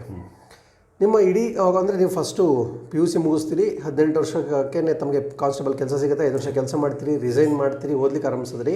9 ವರ್ಷಗಳ ಕಾಲ ರಿಸೈನ್ ಮಾಡಿದ 9 ವರ್ಷಗಳ ನಂತರ ನಿಮಗೆ PSI ಕೆಲಸ ಸಿಕ್ಕಿದೆ ಸರ್. 9 ವರ್ಷದಿಂದ ಬೇರೆ ಕಡೆ ಎಲ್ಲಾದರೂ ಕೆಲಸ ಮಾಡಿದ್ದು ಉಂಟಾ ತಾವು? ಇಲ್ಲ ಸರ್, ಬೇರೆ ಕಡೆ ಎಲ್ಲಿ ಕೆಲಸ ಮಾಡಿಲ್ಲ. ಆಯ್ತು, ನಮ್ಮ ಮನೆಯಲ್ಲಿ ಫೋರ್ಸು ಮಾಡಿಲ್ಲ ಎಲ್ಲೂ ಬೇರೆ ಕಡೆ ಕೆಲಸ ಮಾಡುವಂತ. ಯಾಕಂದರೆ ಆಲ್ರೆಡಿ ಗೌರ್ಮೆಂಟ್ ಜಾಬ್ ಬಿಟ್ಟಿದೆಯಾ, ನಿನ್ನ ಗೌರ್ಮೆಂಟ್ ಜಾಬೇ ಬೇಕು ಇವಾಗ, ಮತ್ತೆ ನೀನು ಕರೆಕ್ಟಾಗಿ ರಿಫ್ರೆಶ್ ಆಗಬೇಕು ಅಂದರೆ ಅದಕ್ಕಾಗಿ ನೀನು ಗೌರ್ಮೆಂಟ್ ಜಾಬೇ ತಗೋ, ಅದು ಎಷ್ಟಾಗುತ್ತೆ ನೋಡೋಣ, ಹಾಗೆ ಹೋಗಲಿ ಇನ್ನೂ ಟೈಮ್ ನೋಡೋಣ ಅಂತ ಅವರು. ಯಾಕಂದರೆ ಅವರಿಗೂ ಒಳಗಡೆ ಮನಸ್ಸಲ್ಲಿ ಇರುತ್ತೆ, ಈ ಥರ ಬಿಟ್ಬಿಟ್ಟು ಓದ್ತಾ ಇದ್ದಾನೆ, ಏನಾಗುತ್ತೋ ಏನೋ ಅಂತ ಅವರಿಗೂ ಒಂದು ಹೆದರಿಕೆ, ಅಂಜಿಕೆ, ಭಯ ಇರುತ್ತೆ. ಸೊ ಬಟ್ ನನ್ನ ಕಾನ್ಫಿಡೆಂಟ್ ಇತ್ತು, ಎಲ್ಲೋ ನಾನು ತೊಗೋತೀನಿ ಅಂತ. ಸೊ ಫೈನಲಿ ಇದರಲ್ಲಿ 9 ವರ್ಷದ ನಿರುದ್ಯೋಗದ ಸಮಸ್ಯೆಯನ್ನು ಏನಿತ್ತು ಅಷ್ಟನ್ನು ಸಹಿಸಿಕೊಂಡು ಸತತವಾದ ಪ್ರಯತ್ನದಿಂದ ಸೆಲೆಕ್ಷನ್ ಆಗಿದ್ದೀರಿ. ಓಕೆ. ನಿಮ್ಮ ಇಡೀ ಒಂದು ಪ್ರಿಪ್ರೇಷನ್ ದೃಷ್ಟಿಯಿಂದ ನೋಡೋದಾದರೆ, ಅಂದರೆ ತಯಾರಿ ಏನು ಸಿದ್ಧತೆ ಮಾಡ್ಕೊಂಡ್ರಿ ಪರೀಕ್ಷೆಗೆ ಸಬ್ ಇನ್ಸ್ಪೆಕ್ಟರ್ ಹೋದಾಗ, ಆ ಸಿದ್ಧತೆಯ ದೃಷ್ಟಿಯಿಂದ ನೋಡೋದಾದರೆ ಫಿಸಿಕಲ್ಗೆ ಯಾವ ರೀತಿ ಸಿದ್ಧತೆಯನ್ನು ಮಾಡ್ಕೊಂಡಿರ್ತಾವೆ ಸರ್? ಫಿಸಿಕಲ್ ನಾನು 8 ಸಾರಿ ಕ್ಲಿಯರ್ ಮಾಡಿದ್ದೀನಿ. 8 ಬಾರಿ ನಾನು 1 ಸಾರಿ ಫಿಸಿಕಲ್ ಫೇಲೇ ಆಗಿಲ್ಲ. ಓಕೆ. ಸೊ ಆ ಥರ ಎಲ್ಲ ಫಿಸಿಕಲ್ ಕ್ಲಿಯರ್ ಮಾಡ್ಕೊಂಡೆ. ಯಾಕಂದರೆ ನಾನು ಮೊದಲಿಂದನೇ PC ಇದ್ದಾಗಲಿಂದನೇ ಸ್ವಲ್ಪ ಚೆನ್ನಾಗಿ ಪ್ರಾಕ್ಟೀಸ್ ಮಾಡಿದ್ದೆ, ಒಳ್ಳೆ ಫಿಟ್ನೆಸ್ ಮೇಂಟೈನ್ ಮಾಡ್ಕೊಂಡು ಬಂದಿದ್ದೆ. ಸೊ ಫಿಸಿಕಲಲ್ಲಿ ನನಗೆ ಯಾವುದೇ ತೊಂದರೆ ಆಗಿಲ್ಲ. ಬಟ್ ಲಾಸ್ಟ್ ಇದು 545 ಟೈಮಲ್ಲಿ ಏನಾಯ್ತು ಅಂದರೆ, ನಾನು ಯಾವಾಗಲೂ ಲಾಂಗ್ ಜಂಪ್ ಫಸ್ಟ್ ಅಟೆಂಪ್ಟಲ್ಲಿ ಕ್ಲಿಯರ್ ಮಾಡ್ತಿದ್ದೆ. ಬಟ್ ಈ ಸಾರಿ ನನ್ನ ಚೆಸ್ಟ್ ನಂಬರ್ 1 ಸಿಕ್ಕಿತ್ತು, ಅಂದರೆ ಸೀರಿಯಲ್ ವೈಸ್ ಬಿಡ್ತಾಯಿದ್ರು. ಸೊ ಇಮಿಡಿಯೇಟ್ ರನ್ನಿಂಗ್ ಆದ ತಕ್ಷಣ ಲಾಂಗ್ ಜಂಪ್ ಕರ್ಕೊಂಡು ಹೋದ್ರು ಸರ್. ಸ್ವಲ್ಪ ಅಲ್ಲಿ ನನಗೆ ಸ್ಟ್ರೆಂತ್ ಕಡಿಮೆ ಇದಾಗ್ಬಿಟ್ಟಿರುತ್ತೆ, ಸುಸ್ತಾಗ್ಬಿಟ್ಟಿರುತ್ತೆ. ಅದು ಬೇರೆ ಏಜ್ ಬೇರೆ ಜಾಸ್ತಿ ಆಗ್ತಾ ಇದೆ ಅಲ್ವಾ, ಸ್ವಲ್ಪ ಎಲ್ಲೋ ಆಗ್ತಾ ಇರುತ್ತೆ ಸ್ವಲ್ಪ. ಸೊ ಅದಕ್ಕಾಗಿ ಇಮಿಡಿಯೇಟ್ ಮಾಡಿದ್ರು, ಸ್ವಲ್ಪ ನನಗೆ ಲಾಂಗ್ ಜಂಪ್ ಆಗಲಿಲ್ಲ ಅಲ್ಲಿ. ಬಟ್ ಮತ್ತೆ ಹೈ ಜಂಪ್ ಹೊಡ್ಕೊಂಡೆ ಸರ್. ಕೊನೆ ಅಟೆಂಪ್ಟಲ್ಲೇ ಆಯಿತು, ಬಟ್ ಹೈ ಜಂಪ್ ಆಯಿತು, ಕ್ಲಿಯರ್ ಮಾಡ್ಕೊಂಡ್ಬಿಟ್ಟೆ. ಓಕೆ ಅಂದರೆ ಫಿಸಿಕಲ್ ಏನು ಕಷ್ಟ ಆಗಿಲ್ಲ, ಫಿಸಿಕಲ್ ಏನು ಕಷ್ಟ ಆಗಲಿಲ್ಲ. ಒಟ್ಟು 8 ಬಾರಿ ಫಿಸಿಕಲನ್ನು ಪಾಸ್ ಮಾಡಿದ್ದೀರಿ ಒಟ್ಟು ಪಿ ಎಸ್. ಒಂದು ಸಾರಿ ಇಂಟೆಲಿಜೆನ್ಸ್ ಪಿ ಎಸ್ ಐಗೆ, ಮತ್ತು 7 ಸಾರಿ ಸಿವಿಲ್ ಪಿ ಎಸ್ ಐಗೆ. ನಾನು RSI ಯಾವುದು ಅಪ್ಲೈ ಮಾಡೋಕ್ಕೆ ಸಿಗಲಿಲ್ಲ ನನಗೆ ಚಾನ್ಸು, ಮತ್ತು ನಾನು ಮಾಡಲಿಲ್ಲ. ಓಕೆ, ಈ ರೀತಿಯಾಗಿ ಫಿಸಿಕಲ್ ಮಾಡ್ಕೊಂಡ್ರಿ ಒಟ್ಟಾರೆ ತೆಗೆದುಕೊಳ್ಳೋದಾದ್ರೆ. ಇನ್ನು ರಿಟರ್ನ್ ಎಕ್ಸಾಮಿನೇಷನ್ ಪಾಯಿಂಟ್ ಆಫ್ ಇಂದ ನೋಡೋದಾದರೆ ಪೇಪರ್ 1 ಪೇಪರ್ 2 ಸಿದ್ಧತೆಯನ್ನು ನೋಡೋದಾದರೆ ಪೇಪರ್ 1ಗೆ ಯಾವ ರೀತಿ ಸಿದ್ಧತೆ ನಡೆಸ್ತಾ ಇದ್ದೀರಿ? Essay writing, translation, precise writing ಅದಕ್ಕೆ? ಸರ್ ಪೇಪರ್ 1ಗೆ ಏನು ಮಾಡ್ತಿದ್ದೆ ಅಂದರೆ, ಈಗ ಹೆವಿ ಡೈಲಿ ನ್ಯೂಸ್ ಪೇಪರ್ ಅಂತೂ ನಾನು ಕಂಟಿನ್ಯೂಸ್ಲಿ ರೆಫರ್ ಮಾಡ್ತಿದ್ದೆ. ಯಾವ ನ್ಯೂಸ್ ಪೇಪರ್ ಫಾಲೋ ಮಾಡ್ತಾ ಇದ್ರಿ? ಪ್ರಜಾವಾಣಿ ರೆಫರ್ ಮಾಡ್ತಿದ್ದೆ, ಮತ್ತು ಇಂಗ್ಲೀಷಲ್ಲಾದರೆ ಹಿಂದೂ ಆಲ್ವೇಸ್ ಅವಾಗ ನೋಡ್ತಿದ್ದೆ, ಸೆಲೆಕ್ಟಿವ್ ಆಗಿ. ಸೊ ಅದಕ್ಕೆ ಪ್ರಜಾವಾಣಿ ಪೇಪರ್ ತುಂಬ ಚೆನ್ನಾಗಿದೆ ಕಾಂಪಿಟೇಟಿವ್ ಫೀಲ್ಡ್ಗೆ. ಅದನ್ನೆಲ್ಲ ನೋಡಿಕೊಂಡು ನಾನು ಏನು ಮಾಡ್ತಿದ್ದೆ ಅಂದರೆ, ಅದರಲ್ಲಿ ಈ ಯಾವುದೇ ರಿಲೇಟೆಡ್ ಬರುತ್ತೆ, ಅದರಲ್ಲಿ ಪರಿಸರ ರಿಲೇಟೆಡ್ ಬರುತ್ತೆ, ಎಕಾನಮಿ ರಿಲೇಟೆಡ್ ಬರುತ್ತೆ, ಪಾಲಿಟಿ ರಿಲೇಟೆಡ್ ಬರುತ್ತೆ, ಪ್ರತಿಯೊಂದು ಇಶ್ಯೂ ಬಗ್ಗೆ ಅದರಲ್ಲಿ ನ್ಯೂಸ್ ಅಂತೂ ಇದ್ದೇ ಇರುತ್ತೆ. ನಾನೇನು ಮಾಡ್ತಿದ್ದೆ, ಜಸ್ಟ್ ನೋಟ್ ಮಾಡ್ಕೋತಿದ್ದೆ ಪಾಯಿಂಟ್ಸನ್ನು. ಯಾಕಂದರೆ ಯಾವ ಎಸ್ಸಿಗೆ ಯಾವ ಥರ ಹೆಲ್ಪ್ ಆಗುತ್ತೆ ಯಾರಿಗೂ ಗೊತ್ತು. ಹೌದು. ಸೊ ಅದಕ್ಕಾಗಿ ಯಾವುದೇ ಒಂದು ಇಂಪಾರ್ಟೆಂಟ್ ಪಾಯಿಂಟ್ಸ್ ಅಂದರೆ ನೋಟ್ ಮಾಡ್ಕೋತಿದ್ದೆ ನಾನು. ಸೊ ಅದಲ್ಲದೆ ನಾನೇನು ಮಾಡ್ತಿದ್ದೆ, ಪ್ರಜಾವಾಣಿಯಲ್ಲಿ ಈಗ ಆರ್ಟಿಕಲ್ ಇರುತ್ತಲ್ಲ, ಆರ್ಟಿಕಲ್ ಯಾವ ಥರ ಫ್ರೇಮ್ ಮಾಡ್ತಾರೆ ಅವರು ಅಂತ ನೋಡ್ತಿದ್ದೆ, ಕೀನಾಗಿ ಅಬ್ಸರ್ವ್ ಮಾಡ್ತಿದ್ದೆ. ಈಗ ಒಂದಾದ್ಮೇಲೆ ಒಂದು ಸೆಂಟೆನ್ಸ್ ಇರುತ್ತಲ್ಲ, ಸೊ ವರ್ಡ್ಸ್ ಯಾವ ಥರ ಜಾಯಿನ್ ಮಾಡ್ತಾರೆ ಅವರು, ಯಾವ ರೀತಿ ಕಂಟೆಂಟ್ ಡೆವಲಪ್ ಮಾಡ್ತಾ ಕಂಟೆಂಟನ್ನು ಯಾವ ಥರ ಡೆವಲಪ್ ಮಾಡ್ತಾರೆ ಅಂತ ನಾನು ಸ್ವಲ್ಪ ಸ್ಕಿಲ್ಲನ್ನು ನಾನು ಬೆಳೆಸ್ಕೊಂಡೆ. ಸರ್ 2015ರಲ್ಲಿ ಕಾಮನ್ ಬಿಲ್ಲು ಅಂತ ಒಂದು ಪೇಪರ್ ಬರ್ತಿತ್ತು ಪ್ರತಿ ಗುರುವಾರ, ಅಂದರೆ ಪ್ರಜಾವಾಣಿಯಲ್ಲೇ ಸಬ್ ಪೇಪರ್, ಅಂದರೆ ಒಂದು ಎಡಿಷನ್ ಬರ್ತಾ. ಅದರಲ್ಲಿ 2015 ಅವ್ರು ಮಾಡಿದ್ರು ಅನಿಸುತ್ತೆ. ಅವರು ಜಸ್ಟ್ ಜನಗಳಿಂದ ಒಂದು ಸಣ್ಣ ಪುಟ್ಟ ಆರ್ಟಿಕಲ್ ಬರೀರಿ ಅಂತ ಒಂದು ಟಾಪಿಕ್ ಕೊಡ್ತಾಯಿದ್ರು ಅವರು. ಓಕೆ. ಅವಾಗ ನಾನೇನು ಮಾಡಿದ್ದೆ, ಒಂದು ಮೀಸಲಾತಿ ಅವಶ್ಯಕವೇ ಅಂತ ಒಂದು, ಅಂದರೆ ರಾಜಕೀಯದಲ್ಲಿ ಮೀಸಲಾತಿ ಅವಶ್ಯಕವೇ ಟಾಪಿಕ್ ಅಂತ ಟಾಪಿಕ್ ಇತ್ತು. ನಾನು ಬರೆದಿದ್ದೆ ಅದಕ್ಕೆ. ಅವ್ರು ಪಬ್ಲಿಷ್ ಮಾಡಿದ್ರು ಸರ್ ಅದಕ್ಕೆ. ನನಗೆ ಇಷ್ಟ ಆಗಿ ಪಬ್ಲಿಷ್ ಮಾಡಿದರು. ಸೇಮ್ ಟೈಮಲ್ಲೇ ಮತ್ತೆ ಇನ್ನೊಂದು ಯಾವುದಂದರೆ, ಈ ರಾಜಕೀಯಕ್ಕಾಗಿ ಯುವಜನರೇ ತ್ಯಾಗ ಮಾಡಬೇಕಾ ಅಂತ, ಅದು ಒಂದು ಟಾಪಿಕ್ ಇತ್ತು. ಅದಕ್ಕೂ ಬರೆದಿದ್ದೆ, ಅದನ್ನು ಪಬ್ಲಿಷ್ ಮಾಡಿದರು, 2 ಪಬ್ಲಿಷ್ ಮಾಡಿದರು. ಯಾಕಂದರೆ ಆ ಥರ ಸ್ಕಿಲ್ ನಾನು ಬೆಳೆಸ್ಕೊಂಡಿದ್ದೆ, ಹಂತವಾಗಿ ಬೆಳೆಸ್ಕೊಂಡೆ. ಅದಕ್ಕಾಗಿ ನನಗೆ ಪೇಪರ್ ಫಸ್ಟ್ ಅಂಥ ಪರಿ ಏನು ಕಷ್ಟ ಆಗಲಿಲ್ಲ. ಯಾಕಂದರೆ ನನ್ನ ಪಾಯಿಂಟ್ಸು ನನ್ನ ಹತ್ರ ಆಲ್ರೆಡಿ ಇತ್ತು, ಡ್ರಾಫ್ಟಿಂಗ್ ಯಾವ ಥರ ಮಾಡ್ಬೇಕಂತ ನನಗೆ ಗೊತ್ತೇ ಇತ್ತು. ಓಕೆ. ಸೊ ಎಸ್ಸೆ ಏನು ತೊಂದರೆ ಆಗಲಿಲ್ಲ, ಆ ಥರ ಮಾಡಿದೆ. ಟ್ರಾನ್ಸಿಷನ್ ಬಂದಾಗ ನಾನು ಮ್ಯಾಕ್ಸಿಮಮ್ ಇಂಗ್ಲೀಷ್ ಓದ್ತಿದ್ದೆ. ಯಾವುದೇ ಕಂಟೆಂಟ್, ಈಗ ಹಿಸ್ಟ್ರಿ ಅನ್ಕೊಳ್ಳಿ, ಪಾಲಿಟಿ ಅನ್ಕೊಳ್ಳಿ, ಸ್ವಲ್ಪ ಇಂಗ್ಲೀಷಲ್ಲಿ ತುಂಬ ರೆಫರ್ ಮಾಡ್ತಿದ್ದೆ ನಾನು. ಓಕೆ. ಸೊ ಇರೋದು Kannada medium, but English medium ನಾನು ಓದ್ತಾ ಸ್ವಲ್ಪ ಇಂಗ್ಲೀಷ್ ನನಗೆ ಹಿಡಿತಾ ಬಂದುಬಿಡ್ತು. ಅದಕ್ಕೆ ನಾನು ಎಕ್ಸ್ಟ್ರಾ ಏನು ಟ್ರಾನ್ಸ್ಲೇಷನ್ಗಾಗಿ ನಾನು ಏನು ಎಕ್ಸ್ಟ್ರಾ ಪ್ರಿಪ್ರೇಷನ್ ಮಾಡಿಲ್ಲ. ಯಾಕಂದರೆ ನಾನು ಇಂಗ್ಲೀಷ್ ಕಂಟಿನ್ಯೂಸ್ ಆಗಿ ಓದೋ ಸಲುವಾಗಿ ನಾನು ಟ್ರಾನ್ಸ್ಲೇಷನಲ್ಲಿ ಯಾವುದೇ ತೊಂದರೆ ಆಗಿಲ್ಲ. ಕನ್ನಡ ಟು ಇಂಗ್ಲೀಷ್ ಆಗಲಿ, ಇಂಗ್ಲೀಷ್ ಟು ಕನ್ನಡ ಆಗಲಿ ನಾನು ಆರಾಮ್ ಕ್ಲಿಯರಾಗಿ ಮಾಡಿದೆ. ಆಯಿತು. ಪ್ರಿಸೈಸ್ ರೈಟಿಂಗ್ ಬಂದಾಗ ಪೇಪರ್ ಅಂತೂ ಓದ್ತಾ ಇದ್ದೆ. ಸೊ ಅಲ್ಲಿ ಏನಿತ್ತು ಅಂದರೆ, ಈಗ ಸ್ವಲ್ಪ ಲಾಂಗ್ ಲೆಂದಿ ಯಾವುದಾದ್ರೂ ಆರ್ಟಿಕಲ್ ಇದ್ದರೆ ಅದನ್ನು ಶಾರ್ಟಾಗಿ ಯಾವ ಥರ ಬರ್ಕೊಳ್ಬೇಕು ನನಗೆ ಐಡಿಯಾ ಇತ್ತು. ಸೊ ಅದು ಐಡಿಯಾ ಅಲ್ಲಿ ಹೆಲ್ಪ್ ಆಯಿತು. ಓಕೆ. ಸೊ ಅಲ್ಲಿ ಪ್ರಿಸೈಸ್ ಏನು ಮಾಡಿದೆ ಅಂದರೆ, ಶಾರ್ಟಾಗಿ ಸೇಮ್ ಮೀನಿಂಗ್ ಕೊಡಬೇಕದು. ಅಂದರೆ ಒಂದು ಆರ್ಟಿಕಲ್ ಓದ್ತೀರಾ, ಅಷ್ಟು ಆರ್ಟಿಕಲ್ ಓದಿ ತಮಗೇನು ಅರ್ಥ ಆಗುತ್ತೆ, ನಿಮ್ಗೆ ಅರ್ಥ ಆಗಿರೋ ಕಂಟೆಂಟ್ ಅಷ್ಟು ಕಂಟೆಂಟ್ ಕನ್ಸೈಸ್ ಆಗಿ ಸಿಂಪಲ್ ಆಗಿ ಬರ್ಕೋತೀರಿ. ಮತ್ತು ಫುಲ್ ಆರ್ಟಿಕಲ್ ಓದಾಗ ಏನೇನು ನಿಮ್ಗೆ ಗೊತ್ತಾಗುತ್ತೆ ಅಷ್ಟು ಕನ್ಸೈಸ್ ಸಿಂಪಲ್ ಒಂದು ಬರ್ಕೋತಾರೆ, ಸೇಮ್ ಅರ್ಥ ಕೊಡಬೇಕು. ಆ ಥರ ನಾನು ರೆಡಿ ಮಾಡ್ಕೋತಾ ಇದ್ದೆ. ಅದೂ ಅಲ್ಲೇ ಹೆಲ್ಪ್ ಆಯಿತು. ಸೊ ಟೈಟಲ್ ಅಂತೂ ನಾನು ಸ್ವಲ್ಪ ಚೆನ್ನಾಗೇ ಕೊಡ್ತಿದ್ದೆ ಎಲ್ಲೂ ಯಾವುದೇ. ನಾನು ಯಾಕಂದರೆ ಸ್ವಲ್ಪ ಅವಾಗ ಸಣ್ಣ ಪುಟ್ಟ ಏನಾದರೂ ಬರೀತಿದ್ದೆ, ಟೈಟಲ್ ಚೆನ್ನಾಗಿ ಕೊಡಬೇಕು ಅಂತ ನನಗೆ ಸ್ವಲ್ಪ ಐಡಿಯಾ ಮೊದಲಿಂದನೇ ಇತ್ತು. ಅದನ್ನು ಹೆಲ್ಪ್ ಆಯಿತು. ಒಟ್ಟಿನಲ್ಲಿ ಪೇಪರ್ 1 ಕೈ ಹಿಡಿದೆ ಸರ್ ನಾನು ಈ ಸಾರಿ. ಎಷ್ಟು ಬಂದಿದೆ ಮಾರ್ಕ್ಸ್? ಸರ್ ನಂಗೆ 38.5 marks. 38.5 very good score actually. 38.5 paper first. ಅಂದರೆ ನ್ಯೂಸ್ ಪೇಪರೇ ನಿಮಗೆ ಪೇಪರ್ 1 ಸಿದ್ಧತೆಗೆ ಸಂಪೂರ್ಣವಾಗಿ ಬುನಾದಿ ಆಗಿರೋದು. ಇವಾಗಲೂ ಸ್ವಲ್ಪ ನಾನು ಏನೇನು ನೋಟ್ಸ್ ಮಾಡಿದ್ದೀನಿಲ್ಲ, ಕೆಲವೊಂದು ಸಣ್ಣ ಪುಟ್ಟ ಇದೆ ನನ್ನ ಹತ್ರ. ಸೊ ಆ ಥರ, ಯಾಕಂದರೆ ತುಂಬ ನಾನು ಪ್ರತಿಯೊಂದು ಎಲ್ಲನೂ ಎಕಾನಮಿ ರಿಲೇಟೆಡ್ ಬರುತ್ತೆ, ಪರಿಸರ ರಿಲೇಟೆಡ್ ಬರುತ್ತೆ, ಇನ್ನೊಂದು ಇಶ್ಯೂ ಬರುತ್ತೆ, ಪ್ರತಿಯೊಂದು ಸಾಕಷ್ಟು ಪೇಪರಲ್ಲಂತೂ ಬೇಕಾದಷ್ಟು ಬರುತ್ತೆ. ಮತ್ತು ಡಾಟಾ ಸರ್, ಅದು ಒಳ್ಳೆ ಡಾಟಾ ಇರುತ್ತೆ. ಎಲ್ಲೂ ಅಂದರೆ ಅದನ್ನು ನಂಬೋದು ಅಂಥ ಡಾಟಾ ಕೊಟ್ಟಿರ್ತಾರೆ ಅವರು. ಅದಕ್ಕೆ ಅಂಥ ಡಾಟಾನು ಆರಾಮಾಗಿ ಅದನ್ನು ಆ್ಯಡ್ ಮಾಡಿಬಿಟ್ಟು ಎಕ್ಸಾಮನ್ನು ಚೆನ್ನಾಗಿ ಬರಿಬೋದು. ಅದನ್ನು ನ್ಯೂಸ್ ಪೇಪರ್ ಓದೋದ್ರಿಂದ ಕರೆಂಟ್ ಅಫೇರ್ಸ್ ಅಪ್ಡೇಟ್ ಆಗೋದ್ರ ಜೊತೆಗೆ ಪೇಪರ್ ಒಳಗೆ ಸಂಪೂರ್ಣವಾಗಿ ಬಲ ಕೊಡುತ್ತದೆ. ಹಾಂ ಸರ್, ಪ್ರತಿಯೊಂದು ಅಪ್ಡೇಟ್ ಆಗುತ್ತೆ ಅದರಲ್ಲಿ. ಅದಕ್ಕಾಗಿ ಆ ಥರ ನಾವು ಡಾಟಾ ಯೂಸ್ ಮಾಡ್ಕೊಂಡು ಚೆನ್ನಾಗಿ ಆಯ್ತು. ಡ್ರಾಫ್ಟಿಂಗ್ ಸ್ವಲ್ಪ ಅಂದರೆ ಪ್ರಾಕ್ಟೀಸ್ ಮಾಡಿದಾಗಲೇ ಬರುತ್ತೆ. ವಿತೌಟ್ ಫಸ್ಟ್ ಡೇ ಬರಲಿಕ್ಕೆ ಹೋದ್ರೆ ನಿಮಗೂ ಕಷ್ಟ ಆಗಿರುತ್ತೆ, ನನಗೂ ಕಷ್ಟ ಆಗಿರುತ್ತೆ. ಬಟ್ 9 ಇಯರ್ಸ್ ಹಂತ ಬೆಳೆಸ್ಕೊತಾ ಹೋದ್ರಿ ಬರೆಯೋ ಬರವಣಿಗೆಯನ್ನು. 9 ವರ್ಷದಲ್ಲಿ ನಾನು ಡೆವಲಪ್ ಆಗ್ತಾ ಹೋದೆ. ಯಾಕೆ ಇದರ ಸ್ಪೆಸಿಫಿಕ್ ಆಗಿ ಹೇಳಿದೆ ಅಂತಂದರೆ, ಸಹಜವಾಗಿ ಸ್ಟೂಡೆಂಟ್ಸ್ ಏನು ಮಾಡ್ತಾರೆ, ನೀವು ಪ್ರಯತ್ನ ಮಾಡಿರೋ ಥರನೇ ಪೇಪರ್ ತೊಗೊಂಡು ಎಸ್ಸೆ ಪ್ರಿಪ್ರೇಷನ್ ಮಾಡುವಂಥದ್ದು, ಈ ಥರದ್ದು ಏನಾದರೂ ಒಂದು ಕೆಲಸವನ್ನು ಮಾಡಕ್ಕೆ ಹೋಗ್ತಾರೆ, ಟ್ರಾನ್ಸ್ಲೇಷನ್ನ ಪ್ರಿಪ್ರೇಷನ್ ಮಾಡ್ಕೊಳ್ಳಿಕ್ಕೆ. ಆರಂಭದಲ್ಲಿ ಯಾವಾಗ ಕಷ್ಟ ಅನಿಸ್ಲಿಕ್ಕೆ ಸ್ಟಾರ್ಟ್ ಆಗುತ್ತೆ ಬಿಟ್ಬಿಡ್ತಾರೆ ಆ್ಯಕ್ಚುಲಿ ಸ್ಟೂಡೆಂಟ್ಸು. ಅದು ಹಂತವಾಗಿ ಬೆಳೀತಕ್ಕಂಥದ್ದು, ಇಂಪ್ರೂವೈಸ್ ಮಾಡ್ಕೊತ ಹೋಗಬೇಕಾಗತ್ತೆ. ಆ ತಾಳ್ಮೆನ ಉಳಿಸ್ಕೋಬೇಕಾಗತ್ತೆ. ಆ ರೀಸನ್ ಅಂತ ಕೇಳಿದೆ. ಮೇನ್ ನೋಡಿ ಇದರಲ್ಲಿ ತಾಳ್ಮೆ ಇಂಪಾರ್ಟೆಂಟ್. ಈಗ ನನ್ನ ಫ್ರೆಂಡ್ ಸರ್ಕಲ್ ನನಗೆ ಅಂತಾರೆ, ನಿನ್ನಷ್ಟು ಪೇಷನ್ಸು ಸ್ವಲ್ಪ ಕಷ್ಟನೇ ನಾವೆಲ್ಲ ಮೇಂಟೈನ್ ಮಾಡೋದು ಅಂತ ಇರ್ತಾರೆ. But patience is very important sir. ಯಾಕಂದರೆ ಪೇಷನ್ಸ್ ಇದ್ದಾಗಲೇ ನೀವು ಒಂದು ಯಾವುದೇ ಒಂದು ಪ್ರಿಪ್ರೇಷನ್ ಮಾಡ್ತಾಯಿದ್ದೀರಿ ಅಂದರೆ ಕರೆಕ್ಟಾಗಿ ಓದ್ಬೋದು, ಅದಕ್ಕೆ ಕರೆಕ್ಟಾಗಿ ತಲೆ ಇಟ್ಕೊಳ್ಬೋದು. ಹೌದು, ತುಂಬ ನನಗೆ ಫೇಲ್ಯೂರ್ ಆಗಿದೆ, ಇಲ್ಲ ಅಂತೇನಿಲ್ಲ. ಬಟ್ ಹಾಗೆ ಅದನ್ನು ಮೆಟ್ಲ್ ಮಾಡ್ತಾ ಮಾಡ್ತಾ ಮಾಡ್ತಾ ಬಂದ್ವಿ ಫೈನಲಿ ಇಲ್ಲ ಪೋಸ್ಟ್ ಆಯಿತು ಸರ್. ಓಕೆ, ಪೇಪರ್ 2 ನೋಡೋದಾದರೆ ಯಾವ್ಯಾವ ಟೆಕ್ಸ್ಟ್ ಬುಕ್ಕನ್ನು ಫಾಲೋ ಅಪ್ ಮಾಡಿದ್ರಿ ನೀವು ಪೇಪರ್ 2 ಪ್ರಿಪ್ರೇಷನ್ಗೆ? ಸರ್ ಪೇಪರ್ 2 ಬಂದಾಗ ನನ್ನ ಪ್ರಕಾರ ಈಗಂತೂ ಈಗ 545 ಅಂತೂ ನೀವು ಪೇಪರ್ ನೋಡಿದಾಗ ಗೊತ್ತಾಗುತ್ತೆ ಏನಂದರೆ ತುಂಬ ಟಫ್ ಲೆವೆಲ್ ಹೈ ಮಾಡಿದ್ದಾರೆ. ಸ್ವಲ್ಪ ಸ್ಟೇಟ್ಮೆಂಟ್ ಬೇಸ್ಡ್ ಆಗಿ ಕಾನ್ಸೆಪ್ಟ್ಗಳಿಂದ ಕೊಟ್ಟಿದ್ದಾರೆ. ಸೊ ಸ್ಟೇಟ್ಮೆಂಟ್ ಬೇಸ್ ಆಗಿ ಕ್ವಶನ್ ಬಂದಾಗ ನೀವು ಅದನ್ನು ಸಾಲ್ವ್ ಮಾಡಬೇಕು ಅಂದರೆ ನನ್ನ ಪ್ರಕಾರ ತುಂಬ ವಿಸ್ತಾರವಾದಂಥ ಓದಬೇಕು ಸರ್, ಯಾವುದೇ ಸಬ್ಜೆಕ್ಟ್ ಇಲ್ಲದು.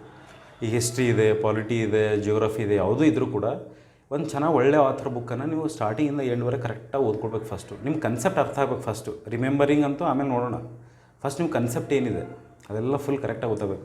ಈ ಹಿಸ್ಟ್ರಿ ಬಂದರೆ ಪ್ರತಿಯೊಂದು ಸ್ಟೋರಿಗಳು ನಿಮ್ಗೆ ಚೆನ್ನಾಗಿ ನೆನಪಿರಬೇಕು. ಫಸ್ಟ್ ಹೆಸರು ಆಮೇಲೆ ನೆನಪಿಡೋಣ, ಅದರಿಂದ ಬ್ಯಾಕ್ಗ್ರೌಂಡ್ ಗೊತ್ತಾಗಬೇಕು, ಸ್ಟೋರಿ ಗೊತ್ತಾಗಬೇಕು, ಎಲ್ಲಿ ಏನಾಯಿತು, ಯಾರು ಯಾವ ಥರ ಇನಿಷಿಯೇಟಿವ್ ತೊಗೊಂಡ್ರು, ಯಾರ ಮೇಲೆ ಆಕ್ರಮಣ ಮಾಡಿದ್ರು, ಇದೆಲ್ಲ ಚೆನ್ನಾಗಿ ನೆನ್ಪಿಟ್ಕೊಳ್ಳಿ ಫಸ್ಟ್. ಹೆಸರಂತ ಆಮೇಲೆ ನಾವು ಮಾಡೋಣ, ಒಂದು ಸಪ್ರೇಟ್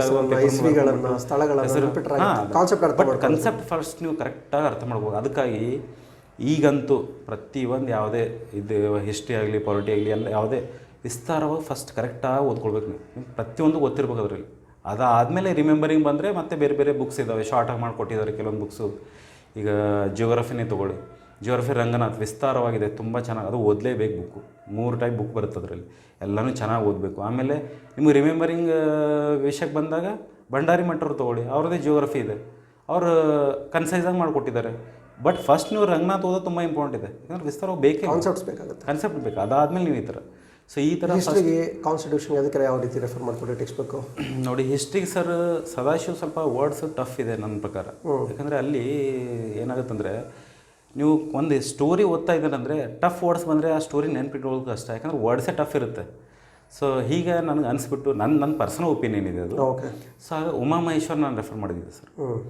ಉಮಾಮಹೇಶ್ವರ್ ಏನಂತಂದರೆ ಸ್ವಲ್ಪ ಅವರು ಸಿಂಪಲ್ ವರ್ಡ್ಸ್ ಕೊಟ್ಟಿದ್ದಾರೆ, ಬಟ್ ಒಳ್ಳೆ ಸ್ಟೋರಿ ಕೊಟ್ಟಿದ್ದಾರೆ. ನಾವು ಉಮಾಮಹೇಶ್ವರ್ ಸ್ಟಾರ್ಟಿಂಗಿಂದ ಎಂಡ್ವರೆಗೆ ಓದಿದ್ದೀನಿ. ಓಕೆ. ಸೊ ನಂಗೆ ಪೂರ್ತಿ ಎಲ್ಲ ಸ್ಟೋರಿ ಗೊತ್ತು ಸರ್. ಒಂದು ಸೆಕೆಂಡ್ ನೀರು ಕುಡಿತೀನಿ.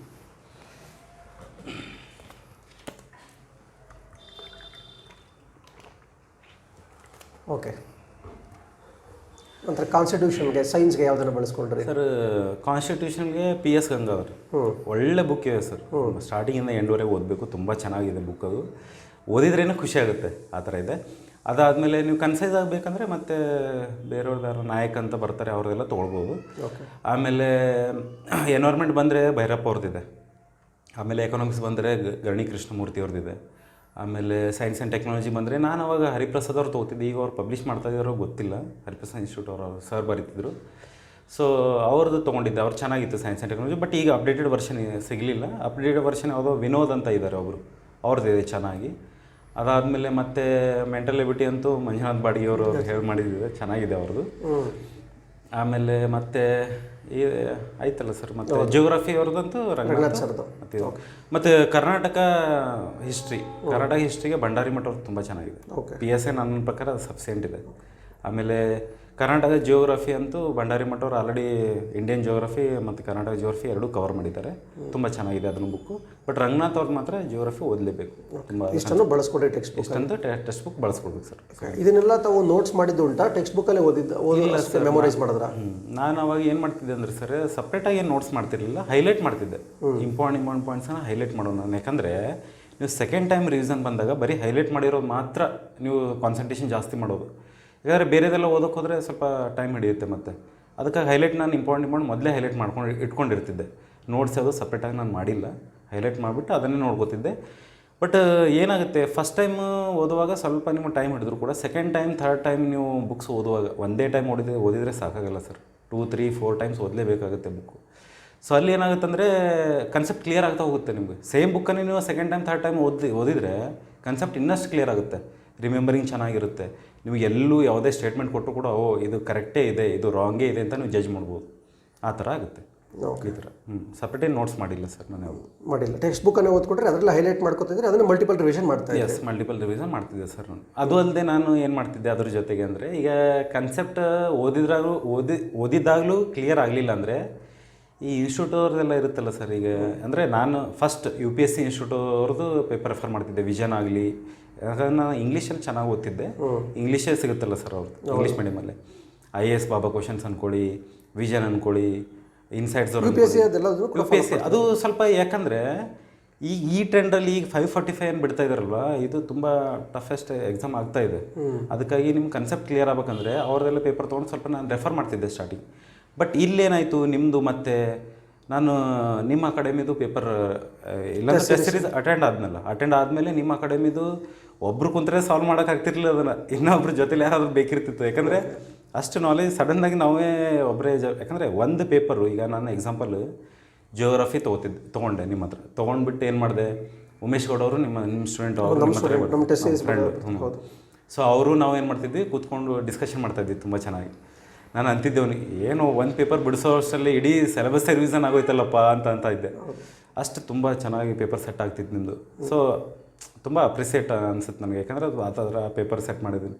ಅದಾದಮೇಲೆ ಜಿಯೋಗ್ರಫಿ ತೊಗೊಂಡ್ವಿ, ಪೂರ್ತಿ ಜಿಯೋಗ್ರಫಿ ಕವರ್ ಆಗೋದು ಅದರಲ್ಲಿ. ಆಮೇಲೆ ಜಿಯೋಗ್ರಫಿ ಅಂತಲ್ಲ, ನೀವು ಹಿಸ್ಟ್ರಿ ತೊಗೊಳ್ಳಿ, ಸೈನ್ಸ್ ತೊಗೊಳ್ಳಿ, ಕಾನ್ಸ್ಟಿಟ್ಯೂಷನ್ ತೊಗೊಳ್ಳಿ, ನಮ್ಮದು 100 ಕ್ವಶನ್ಸ್ ಅಟೆಂಡ್ ಮಾಡಿದ್ರೆ 90-95 ಭಾಗ ಸಿಲೆಬಸ್ ಕಂಪ್ಲೀಟ್ ಕವರ್ ಆಗೋದ್ರೆ ಟೆಸ್ಟನ್ನು ಕೊಟ್ಟಿರ್ತೀವಿ. ಹೌದು ಸರ್, ಆ ಥರ. ಈಗ ಸೈನ್ಸ್ ತೊಗೊಂಡಿವಿ ಅಂದ್ಕೊಳ್ಳಿ, ಫಿಸಿಕ್ಸ್ ಪೂರ್ತಿ ಕವರ್ ಆಗುತ್ತಿತ್ತು. ಕೆಮಿಸ್ಟ್ರಿ ತೊಗೊಳ್ಳಿ, ಕೆಮಿಸ್ಟ್ರಿ ಪೂರ್ತಿ ಕವರ್. ಅದನ್ನು ನೀವು ಪ್ರತಿಯೊಂದು ರಿಲೇಟೆಡ್ ಏನಾದರೂ ಪೇಪರ್ ಸೆಟ್ ಮಾಡಿದರೆ ಹೋಲ್ ಸಿಲೆಬಸ್ ಅದರಲ್ಲಿ ರಿವಿಷನ್ ಆಗೋದು. ಅದು ತುಂಬ ಬೆನಿಫಿಟ್ ಆಗುತ್ತೆ ಸರ್. ಇವನ್ನು ನೆಕ್ಸ್ಟು ಪ್ರಿಪ್ರೇಷನ್ ಮಾಡೋ ಹುಡುಗರಿಗೆ ನಾನು ಅದೇ ಹೇಳೋಕ್ಕೆ ಇಷ್ಟಪಡ್ತೀನಿ. ನೀವು ಯಾವುದೋ ಒಂದೇ ಟಾಪಿಕ್ಕು ಅದ್ರ ಮೇಲೆ ಕಾನ್ಸಂಟ್ರೇಷನ್ ಮಾಡಿ ಪೇಪರ್ ಸೆಟ್ ಮಾಡೋರು ಅಂಥವ್ರದ್ದು ಪೇಪರ್ ಸಾಲ್ವ್ ಮಾಡೋಕ್ಕಿಂತನೂ ಎಲ್ಲ ಓವರಾಲ್ ಪೇಪರ್ ಅಂದರೆ ಫುಲ್ ಸಿಲೆಬಸ್ ರಿಲೇಟೆಡ್ ಇರುವಂಥ ಎಲ್ಲ ಕ್ವಶನ್ ಆ್ಯಡ್ ಮಾಡಿಬಿಟ್ಟು ಏನು ಪೇಪರ್ ಸೆಟ್ ಮಾಡ್ತಾರಲ್ಲ ಅಂಥವನ್ನ ಸಾಲ್ವ್ ಮಾಡಬೇಕು. ಅದು ನಿಮ್ಮ ಹತ್ರ ನಿಮ್ಮದು ಇನ್ಸ್ಟಿಟ್ಯೂಟಿಂದ ಅದು ಆಗುತ್ತೆ ಆ ಕೆಲಸ. ಅದಕ್ಕಾಗಿ ನಾನು ಸಜೆಸ್ಟ್ ಮಾಡೋದು ಅಂದರೆ, ಯೂಶ್ವಲಿ ನೀವು ಆರಾಮಾಗಿ ಒಂದು ಪೇಪರ್ ಬಿಡಿಸಿದ್ರೆ ಇಡೀ ಸಿಲೆಬಸ್ ಕವರ್ ಆಗುತ್ತೆ ಅಂದರೆ ಮತ್ತೆ ಕ್ವಶನ್ ಪೇಪರ್ ಸಾಲ್ವ್ ಮಾಡೋದು ಒಳ್ಳೇದಲ್ಲ. ಅವಾಗ ಟೆಸ್ಟ್ ಸೀರೀಸು ಕಂಡಕ್ಟ್ ಮಾಡಿದಂಥ ಸಂದರ್ಭದಲ್ಲಿ ತಾವು ಬರೆದ್ರಿ, ತಮ್ಮ ಅನುಭವಗಳನ್ನು ಹೇಳಿದ್ರಿ. ಹೌದು. ಸ್ಟೂಡೆಂಟ್ಸ್ ಅವಾಗ ಏನು ಅಂದ್ಕೋತಾ ಇದ್ರು, ನಾವು ಕೊಟ್ಟಂಥ ಪೇಪರ್ ನೋಡಿದ್ರೆ ಇದು ತುಂಬ ಅಡ್ವಾನ್ಸ್ಡ್ ಇದೆ, ತುಂಬ ಸ್ಟ್ಯಾಂಡರ್ಡ್ ಇದೆ ಟೆಸ್ಟ್ ಸೀರೀಸ್ ಪೇಪರು, ಇದು UPSC ಮ್ಯಾಚ್ ಆಗೋ ಥರ ಇದೆ, ಇದು PSIಗಿನ್ನ ತುಂಬ ಡಿಫಿಕಲ್ಟಿ ಮೇಲಿದೆ. ಸೊ UPSCಗೆ ಹೆಲ್ಪ್ ಆಗುತ್ತೆ, PSIಗೆ ಅಷ್ಟು ಸೂಟ್ ಆಗುತ್ತೆ ಅಂತ ಹಂಗೆ ಯೋಚನೆ ಮಾಡ್ತಾ ಇದ್ರು ಸ್ಟೂಡೆಂಟ್ಸು. ನಾವು ಮುಂದೆ ಬರ್ತಕ್ಕಂಥ ಪರೀಕ್ಷೆಗಳು ಅಡ್ವಾನ್ಸ್ ಆಗಿ ಬರೋ ಸಾಧ್ಯತೆ ಇದೆ ಅಂತ ಹೇಳಿ ನಾವು ಕೊಡ್ತಕ್ಕಂಥ ಪ್ರಶ್ನೆ ಪತ್ರಿಕೆ ಏನಿತ್ತು ಟೆಸ್ಟ್ ಸೀರೀಸ್ ಸ್ಟೇಟ್ಮೆಂಟ್ ಬೇಸ್ಡ್ ಕೊಡ್ತಾ ಇದ್ವಿ, ಕಾನ್ಸೆಪ್ಚುಯಲ್ ಕ್ಲಾರಿಟಿಯಿಂದ ಕೊಡ್ತಾ ಇದ್ವಿ, ಡೆಪ್ತ್ ಆಗಿ ಅದನ್ನ ಕಂಟೆಂಟನ್ನು ಕೊಡ್ತಾ ಇದ್ವಿ. ಹೌದು ಸರ್. ಅದು ಎಷ್ಟು ಅನುಕೂಲ ಬಂದಿದೆ ಅಂತ ಈಗ ತಾವು ಸೆಲೆಕ್ಷನ್ ಆಗಿರೋದು ನೋಡಿದ್ರೆ ಗೊತ್ತಾಗುತ್ತೆ. Simple sir. ಯಾಕಂದರೆ ನೋಡಿ, ಈಗ ಪ್ಯಾಟ್ರನ್ನು ಏನು ಹೇಳೇನು ಚೇಂಜ್ ಮಾಡಿಲ್ಲ ಅವರು 545ಗೆ, ಸಡನ್ನಾಗಿ ಡಸ್ಟಿಗ್ಲಿ ಚೇಂಜ್ ಮಾಡಿಬಿಟ್ರು. ಈಗ ಇಂಥದಕ್ಕೂ ನಾವು ಪ್ರಿಪೇರ್ ಆಗಿರ್ಬೇಕಾಗುತ್ತೆ. ಇಲ್ಲ ಅಂದರೆ ಈಗ ನೋಡಿ, ಎಷ್ಟೋ ಪಾಪ ಹುಡುಗರೆಲ್ಲ ಈ ಥರ ಎಲ್ಲ ಮೊದಲಿನ ಥರನೇ ಬರುತ್ತೆ ಪೇಪರು, ಅದೇ ಥರ ಅಂತ ಅಂದ್ಕೊಂಡು ಅವರೆಲ್ಲ ಪ್ರಿಪ್ರೇಷನ್ ಮಾಡಿದರು. ಬಟ್ ಅದು ವರ್ಕೌಟ್ ಆಗಲಿಲ್ಲ ಇಂಥ ಮೂಮೆಂಟಲ್ಲಿ. ಯಾಕಂದರೆ ಈಗ ಸಡನ್ನಾಗಿ ಪೇಪರ್ ಚೇಂಜ್ ಆಗಿಬಿಡ್ತು, ಈಗ ಸ್ಟೇಟ್ಮೆಂಟ್ ವೈಸ್ ಬಂದುಬಿಡ್ತು. ಸೊ ನಾವು ಮೊದಲೇ ಸ್ಟೇಟ್ಮೆಂಟ್ ವೈಸ್ ನಾವು ಪ್ರಿಪೇರ್ ಆದಾಗಲೇ ಡೈರೆಕ್ಟ್ ಬಂದಾಗಲೂ ಕೂಡ ನಾವು ಸಾಲ್ವ್ ಮಾಡ್ಬೋದು. ಅದಕ್ಕಾಗಿ ಸ್ಟೇಟ್ಮೆಂಟ್ ವೈಸ್ ಕ್ವಶನ್ ಇದ್ದಾಗ ಅವುಗಳನ್ನು ಚೆನ್ನಾಗಿ ಪ್ರಿಪೇರ್ ಆಗಿ ಚೆನ್ನಾಗಿ ಸಾಲ್ವ್ ಮಾಡೋದು ಅದು ತುಂಬ ಒಳ್ಳೆಯದು. ಅದು ಕೆಲಸ ನಿಮ್ಮಿಂದ ಮೊದಲೇ ಆಗಿತ್ತು. ಹೌದು. ಸೊ ಅದು ತುಂಬ ಬೆನಿಫಿಟ್ ಆಯಿತು. ಪರೀಕ್ಷೆ 545 ಪರೀಕ್ಷೆಯನ್ನೇ 2-3 ತಿಂಗಳ ಹಿಂಚೆನೇ ನಾವು ಸ್ಟಾರ್ಟ್ ಮಾಡಿದ್ವಿ ಟೆಸ್ಟ್ ಸೀರೀಸನ್ನು. ಅದೆಲ್ಲದು ಕೂಡ ಸ್ಟೇಟ್ಮೆಂಟ್ ಬೇಸ್ಡ್ ಪೇಪರ್ನೇ ಪ್ರಿಪೇರ್ ಮಾಡಿದ್ವಿ ನಾವು. ಹೌದು ಸರ್. 100 ಕ್ವಶನ್ಸ್ ಇದೆ ಅಂದರೆ ಒಂದು 70% ಆಫ್ ದ ವೆಯ್ಟೇಜನ್ನು ನಾವು ಕಾನ್ಸೆಪ್ಟ್ಸ್ಗೆ ಕೊಡ್ತಾ ಇದ್ವಿ, 30% ಅಷ್ಟೇ ಫ್ಯಾಕ್ಚುಯಲ್ ಪಾಯಿಂಟ್ಸ್ನ ಕೊಡ್ತಾ ಇದ್ವಿ. ಸೊ ಅದಕ್ಕೆ ಹೇಳ್ತಾಯಿದ್ದಿಲ್ಲ ನಾನು, ಯಾಕಂದರೆ ಒಂದು ಪೇಪರ್ ನಿಮ್ಗೆ ಬಿಡಿಸಿದ್ರೆ ಇಡೀ ಸಿಲೆಬಸ್ ಕವರ್ ಆಗುತ್ತೆ ಅಂದರೆ ಅದಕ್ಕಿಂತ ಬೆಸ್ಟ್ ಇನ್ನೇನು ಬೇಕು. ಹೌದು. ಸೊ ಅದು ಒಳ್ಳೆ ಬೆನಿಫಿಟ್ ಆಗುತ್ತೆ ಅದು. ಸೊ ಈ ಥರ ಎಲ್ಲ ಆಗಿಬಿಟ್ಟು ಒಳ್ಳೆ ಫೈನಲಿ ಕ್ಲಿಯರ್ ಆಯ್ತು ಸರ್. ಈ ಸುಮಾರು 9 ವರ್ಷಗಳ ಸುದೀರ್ಘ ಅವಧಿಯನ್ನು ಕಳೆದ್ರಿ.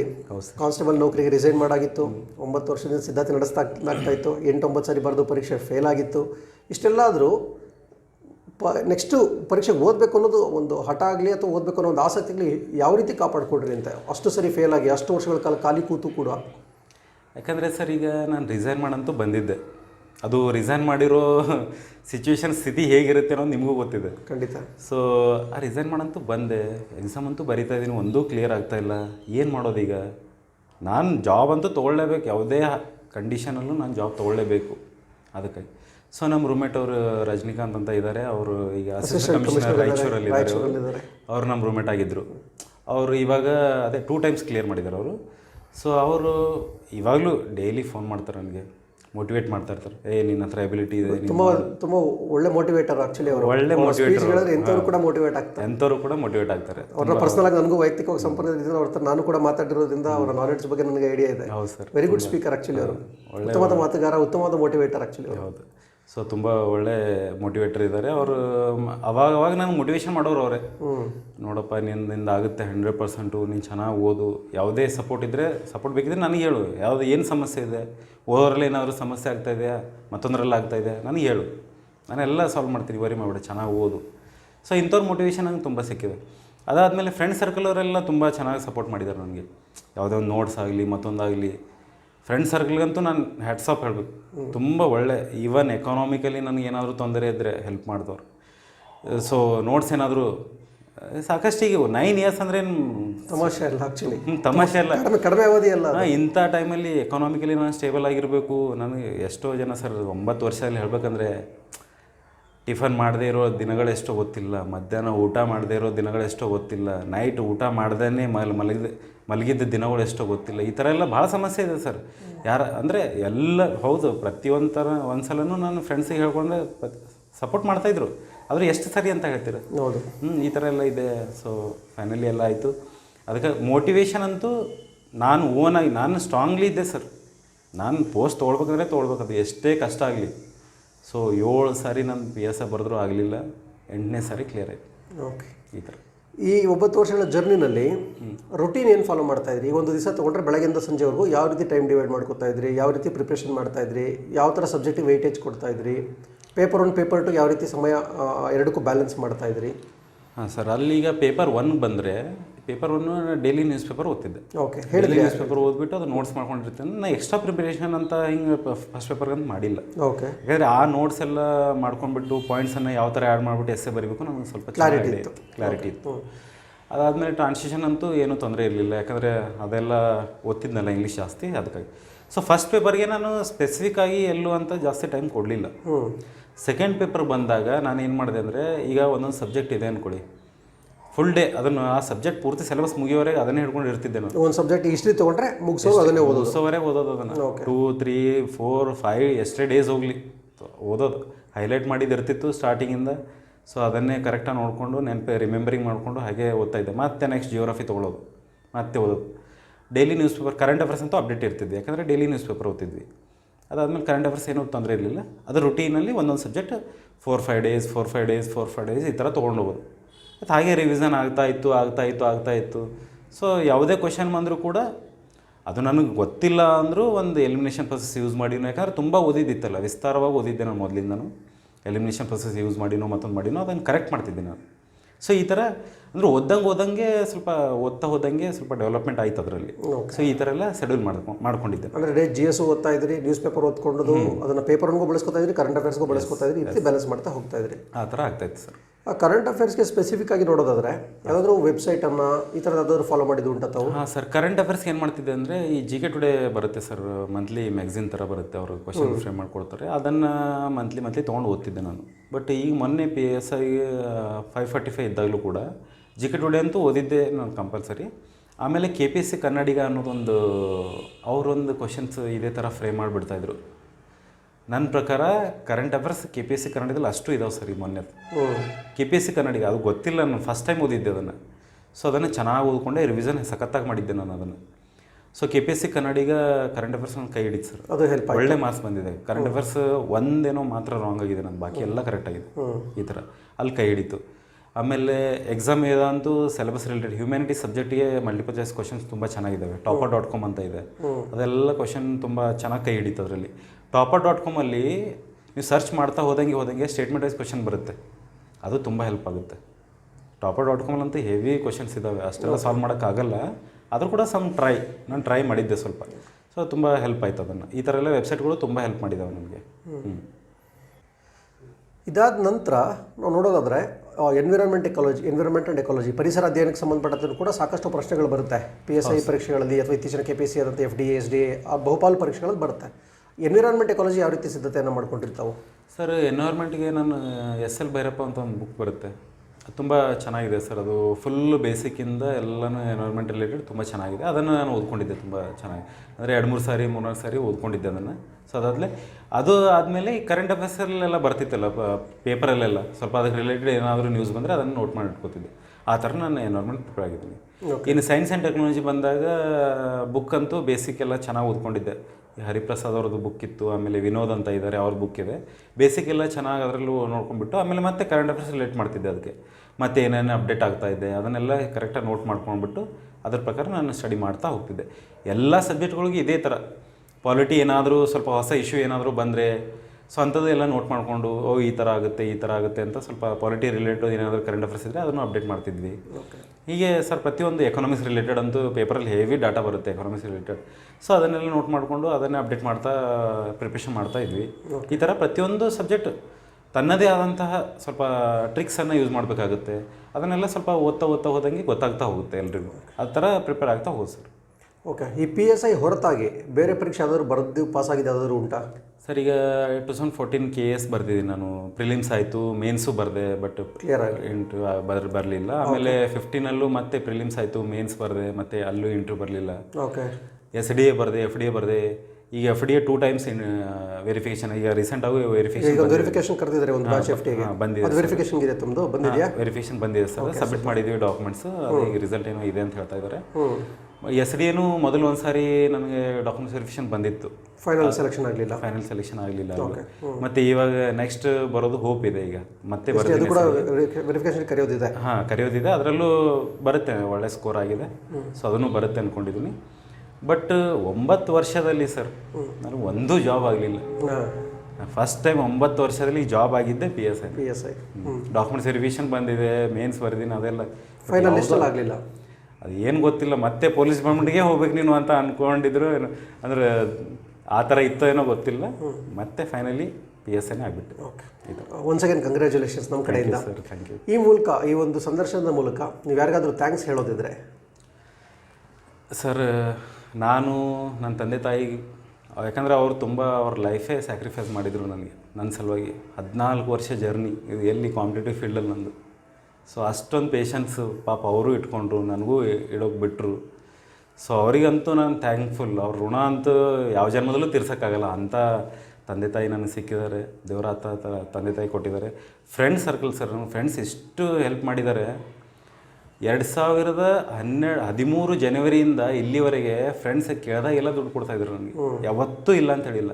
ಅದರಲ್ಲಿ ಕೆಲವೊಬ್ರು ಇದ್ದಾರೆ, ನಮ್ಮದು ಲಕ್ಷ್ಮೀಕಾಂತ್ ಅಂತ ಇದ್ದಾರೆ ಒಬ್ಬರು, ನಮ್ಮ ಸಂಗಮೇಶ್ ಮಠಪತಿ ಅಂತ ಇದ್ದಾರೆ. ಆಮೇಲೆ ತುಂಬ ಹೆಲ್ಪ್ ಮಾಡಿದರು ಅವರೆಲ್ಲ. ಮತ್ತು ಅದು ಅಲ್ಲದೆ ಈಗ 32 ಏಜ್ ಮಾಡೋ ಸಲುವಾಗಿ ನಮ್ಮದು ಸದಾಶಿವ್ ಅಂತ ಅವ್ರು ಮುಂದಾಳತ್ವ ವಹಿಸ್ಕೊಂಡು ತುಂಬ ಓಡಾಡಿದರು. ನಾವೇನು ಫಸ್ಟಿಗೆ ಜಾಯ್ನ್ ಆಗಲಿಲ್ಲ, ಊರಲ್ಲಿದ್ವಿ. ಕೊನೆ ಮೂಮೆಂಟಲ್ಲಿ ಬಂದು ನಾವು ಜಾಯ್ನ್ ಆದ್ವಿ. ತುಂಬ ಒಳ್ಳೆ ಸಪೋರ್ಟ್ ಮಾಡಿದರು, ಎಲ್ಲ ಕಡೆ ನಮ್ಮ ಕರ್ಕೊಂಡು ಹೋಗ್ತಾಯಿದ್ರು. ಏಜ್ ಮಾಡಿಸ್ಕೊಟ್ರು ಅವರು. ಪಾಪ ಅವರು ಬರೆದಿದ್ರು, ಸ್ವಲ್ಪ ಏನೋ ಒಂದು ಆಗಲಿಲ್ಲ. ಬಟ್ ಈಗ ನೆಕ್ಸ್ಟ್ ಮತ್ತೆ 402 ಇದೆ ಅವರಿಗೆ, ಅವ್ರು ಆಗಲಿ ಅಂತ ಹಾರೈಸ್ತೀನಿ. ಅದಾದಮೇಲೆ ಉಮೇಶ್ ಗೌಡ ಅಂತ ನಿಮ್ಮ ಸ್ಟೂಡೆಂಟು, ಅವರು ತುಂಬ ನನಗೆ ಸಪೋರ್ಟ್ ಮಾಡಿದರು. ನಮ್ಮದು ರಜನಿಕಾಂತ್ ಅಂತೂ ಅವರು AC ರಾಯಚೂರವರು, ಅವರಂತೂ ಹೆವಿ ಸಪೋರ್ಟ್ ಅವ್ರದ್ದು ಪ್ರತಿ ಒಂದು ಕ್ಷಣದಲ್ಲಿ. ಅವ್ರದ್ದಂತೂ ಹೆವಿ ಸಪೋರ್ಟ್ ಇದೆ ನನಗೆ. ಅದಾಯಿತು. ಆಮೇಲೆ ಸನ್ನಿ ಬಾಯ್ ಅಂತ ನಿಮ್ಮ ಕ್ಲೋಸ್ ಫ್ರೆಂಡು, ಅವರು ತುಂಬ ಮೋಟಿವೇಟ್ ಮಾಡ್ತಾಯಿದ್ರು. ಸೊ ಈ ಥರ ಎಲ್ಲ ಆಗಿ ಫೈನಲಿ ಇದು ಅಂದರೆ ಈ ಥರ ಯಶಸ್ಸು ತೊಗೊಂಡಿದ್ದೀವಿ ಅಂದರೆ ಇದರಲ್ಲಿ ಒಬ್ರದಂತೂ ಇಲ್ಲ ಸರ್. ಎಷ್ಟೋ ಜನದ ಶ್ರಮ ಇರುತ್ತೆ. ಎಷ್ಟೋ ಜನ ನನಗೂ ಎಷ್ಟೋ ಸಾರಿ ದುಡ್ಡು ಇಲ್ಲದೆ ಇರುವಾಗ ನಾನು ಇಲ್ಲಿ ಒಂದು ಖಾನಾವಳಿ ಇದೆ ಸರ್, ಬಸವೇಶ್ವರ ಖಾನಾವಳಿ ಅಂತ, RPC ಹೋಟೆಲ್ಲಿ, ಸಚಿನ್ ಅಂತ ಅವನ ಹೆಸರು. ಅವನು ಹೊಟ್ಟೆ ತುಂಬ ಊಟ ಹಾಕಿದ್ದಾನೆ ಸರ್. ಇವಾಗ ನಾನು ನೆನೆಸ್ಕೊತೀನಿ, ಹೊಟ್ಟೆ ತುಂಬ ಎಷ್ಟೇ ದುಡ್ಡಿಲ್ಲ ಅಂದರು, ಆಯ್ತು ಸರ್ ನೀವು ಊಟ ಮಾಡಿ ಆರಾಮಾಗಿ. ಇವಾಗಲೂ ಎಷ್ಟೋ ಪೆಂಡಿಂಗ್ ಇದೆ ನನ್ನ ಅಮೌಂಟಲ್ಲಿ. ಸೊ ಆ ಥರ ಅಷ್ಟೊಂದು ಅವನಂತೂ ಎಷ್ಟು ಖುಷಿ ಅದ ಸರ್. PSI ಸರ್ ನಿಮ್ದು ಆಗಿದೆ ಅಂದ್ರೆ, ಓ ಸರ್ ತುಂಬ ಖುಷಿ ಅದ, ಅಷ್ಟು ಹೇಳ್ಕೊಳಕ್ಕಾಗದೇ ಇರೋಷ್ಟು ಖುಷಿ. ಈ ಥರ ಎಲ್ಲ ಆಗ್ಬಿಟ್ಟು ತುಂಬ ಜನ ಶ್ರಮ ಇದೆ. ಸೊ ಎಲ್ಲರಿಗೂ ನಂದು ಪೋಸ್ಟ್ ಆಗೋದ್ರಲ್ಲಿ ಯಾರ್ಯಾರು ಇಂಪಾರ್ಟೆಂಟ್ ರೋಲ್ ಇದೆ ಅವ್ರಿಗೆ ಎಲ್ಲರಿಗೂ ಮನಸ್ಪೂರ್ವಕವಾಗಿ ಧನ್ಯವಾದ ಹೇಳ್ತೀನಿ. ಮತ್ತು ಅದು ಅಲ್ಲದೆ ಸರ್, ನಂದು ಪೋಸ್ಟ್ ಆಗಿದೆ ಅಂತ ನಾನು ಇಲ್ಲಿವರೆಗೆ ಯಾರಿಗೆ ಹೇಳಿದ್ದೀನಿ, ಎಲ್ಲರೂ ಮನಸ್ಪೂರ್ವಕವಾಗಿ ಖುಷಿ ಪಟ್ಟಿದ್ದಾರೆ ಸರ್. ನಿಮ್ಮ ಜರ್ನಿ 9 ವರ್ಷದ ಕಷ್ಟವನ್ನು ನೋಡಿದ್ರೆ ತರಗೂ ಖುಷಿಯಾಗಿ ಆಗುತ್ತೆ. ಮನಸ್ಪೂರ್ವಕವಾಗಿ ಖುಷಿ ಪಟ್ಟಿದ್ದಾರೆ ಎಲ್ಲರೂ. ಓಕೆ, ಅದು ಸಾಕು, ಮತ್ತೆ ಇನ್ನೇನು ಬೇಕು ಸರ್. ಓಕೆ, ಇದೇ ಮೂಲಕ ಈ ಸಂದರ್ಶನದ ಮೂಲಕ ಓದ್ತಾ ಇರ್ತಕ್ಕಂಥ ಆಸ್ಪಿರೆಂಟ್ಸ್ಗೆ, ನಿಮ್ಮ ಥರ ಕನಸನ್ನು ಇಟ್ಟು PSI ಆಗಬೇಕು ಅಂತ ಓದ್ತಾ ಇರ್ತಕ್ಕಂಥ ವಿದ್ಯಾರ್ಥಿಗಳಿಗೆ, 1-2 ಬಾರಿ ಬರೆದು ಫೇಲ್ ಆಗಿರ್ತಕ್ಕಂಥವ್ರಿಗೆ, ಹೊಸದಾಗಿ ಪ್ರಿಪ್ರೇಷನ್ ಆರಂಭ ಮಾಡ್ತಕ್ಕಂಥವ್ರಿಗೆ ಸಂದರ್ಶನದ ಮೂಲಕ ಒಟ್ಟಾರೆ ಏನು ಹೇಳೋದಕ್ಕೆ ಇಷ್ಟಪಡ್ತೀರಾ? ಈಗ ಆಸ್ಪಿರೆಂಟ್ಸ್ಗೆ ನಾನು ಮೇನ್ಲಿ ಹೇಳೋದೇನೆಂದರೆ ಸರ್, ಪೇಷನ್ಸ್ ವೆರಿ ಇಂಪಾರ್ಟೆಂಟ್. ಈ ನೋಟಿಫಿಕೇಷನ್ ಆಗಿಲ್ಲ, ನೆಕ್ಸ್ಟ್ ನೋಟಿಫಿಕೇಷನ್ವರೆಗೆ ವೇಟ್ ಮಾಡಬೇಕಾಗುತ್ತೆ, ಚೆನ್ನಾಗಿ ಓದಬೇಕಾಗುತ್ತೆ. ಸೊ ಡಿಮೋಟಿವೇಟ್ ಅಂತೂ ಆಗೋಕ್ಕೆ ಸಾಧ್ಯ ಇಲ್ಲ. ಡಿಪ್ರೆಷನ್ಗಂತೂ ಹೋಗಲೇಬೇಡಿ.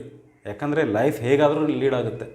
ನಂದೇ ಆಗಿದೆ ಸರ್, ಇಷ್ಟು ಕಷ್ಟ ಇದ್ರೂ ನಂದೇ ಲೈಫ್ ಲೀಡ್ ಆಗಿದೆ. ಇನ್ನು ನನಗಿಂತ ಒಳ್ಳೆ ಎಕ್ಸಾಂಪಲ್ ಬೇಕಾ? 9 ವರ್ಷ ಅದು ಜಾಬ್ ಬಿಟ್ಟು ಎಷ್ಟೋ ಜನ ಏನೇನೋ ಮಾತಾಡ್ತಾಯಿದ್ರು ಕೂಡ.